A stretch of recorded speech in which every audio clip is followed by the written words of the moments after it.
اعتراض ہے نا، اعتراض یہ ہے کہ اگر آپ دین کو پریکٹس کریں گے تو اور دین پہ عمل کرنا شروع کریں گے، آپ ایک پریکٹسنگ بااخلاق با کردار قسم کی مسلمان عورت بن جائیں گی تو your life will become boring. And وہ کہتے ہیں ایک سلوگن میں نے کہیں دیکھا تھا کسی بمپر اسٹیکر پہ کہ good girls go to heaven, bad girls go everywhere else. تو یہ جو تھا نا، یہ ایک لائف سٹائل ہے، جس لائک جو تھا نا یولو لائف سٹائل، کہ ٹھیک ہے اچھی لڑکیاں تو جنت میں جاتی ہیں، بری لڑکیاں تو جدھر مرضی چاہے وہ جا سکتی ہیں. تو یہ وہ آزادی اور لبریشن کے لیے انہوں نے ایک پنچ لائن بنائی تھی. اس کو ذرا تھوڑا سا کرٹیک تو کریں ذرا. ایکچولی دیکھیں بات یہ ہے کہ مجھے بھی کئی دفعہ لوگ پوچھتے ہوتے ہیں، بہت دکھ سے پوچھتے ہیں کہ تم اب انجوائے کیسے کرتی ہو. تو میں ان کو کہتی ہوں کہ کیا آپ کو مجھے دیکھ کر لگتا ہے کہ میری زندگی میں دکھ ہی دکھ ہیں اور میری چال بھی دکھی اور میرا حال بھی دکھی.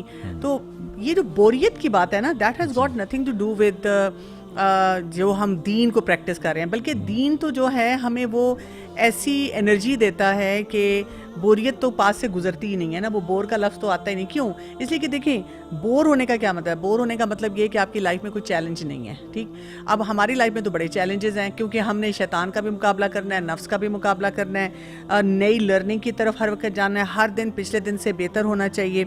پھر یہ ہے کہ آپ اپنے فرینڈس کے ساتھ ٹائم سپینڈ کرتے ہیں. بلکہ آپ دیکھیں کہ بوریت اس طرح ہوتی ہے، باقی لوگوں کو میں نے دیکھا ہے کہ جی وہ بیک بائٹنگ ہے، لیگ پلنگ ہے، آپ لک ڈاؤن کریں. لیکن دین پڑھے ہوئے جو ساتھی ہوتے ہیں نا، وہ بڑے پازیٹیو تھنکرز ہوتے ہیں.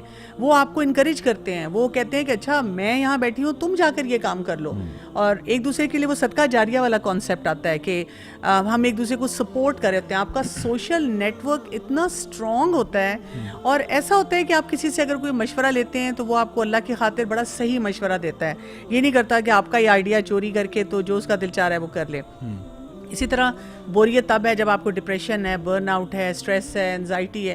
کہاں سے وہ آپ کو نظر آتا ہے؟ یعنی آپ جو صحیح واقعی پریکٹسنگ دیندار لوگوں کو دیکھتے ہیں نا، تو ان میں نہیں نظر آتا. میں نے ایکچولی دیکھا یہ ہے کہ ہمارے لوگوں نے جو دیندار لوگوں کا کانسیپٹ ہے نا، وہ بھی میڈیا میں نے ڈراموں سے لیا. آپ ڈراموں میں اکثر دیکھیں گے کہ اگر ایک عورت دین کو پریکٹس کر رہی ہے نا، مطلب دکھایا کہ چادر لے رہی ہے، اور آج کل کبھی کبھی کسی ڈرامے میں کوئی دکھا دیتے ہیں اسکارف پہن رہی ہے، کوئی حجاب یا برقع یا کچھ بھی، اور مرد بھی اسی طرح داڑھی والا مرد نظر آ رہا ہے. اب اس میں کیا دکھائیں گے کہ وہ نا ایک مکسڈ اپ پکچر دیں گے کہ وہ بڑا سخت ہے، یا وہ عورت بڑی شدت والی ہے، اور وہ بالکل کنزرویٹو سی ہے، کچھ بھی نہیں. یعنی وہ احکامات جو جس کی اللہ تعالیٰ نے لبرٹی دی ہے وہ بھی نہیں کرنے دے رہی.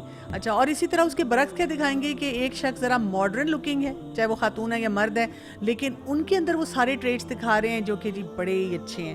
تو ہمارے لوگوں نے کیونکہ ریئل لائف کو تو دیکھا نہیں نا، انہوں نے ڈرامے دیکھے، اور انہوں نے کچھ ایسے لوگوں کو دیکھا جو کہ پارشل پریکٹسز میں ہیں، وہاں سے انہوں نے یہ کانسیپٹ لے لیا. اگر آپ جتنے بھی دیندار ہیں، یعنی آپ کا ہی اگر شو سب دیکھ لیں تو ان کو یہ سمجھ آ جانی چاہیے کہ دین کہیں سے بھی کوئی بوریت نہیں لے کر آتا. پیپل آر گلوڈ، اور وہ سن رہے ہوتے ہیں، سیکھ رہے ہوتے ہیں، ان کو سمجھ آ رہی ہوتی ہے کہ ہاں ہم نے ان کاموں کو اپنی لائف میں لے کر آنا ہے. تو میں تو اس پوائنٹ پہ بالکل بھی کسی طرح گرل ہونے کے لیے تیار نہیں.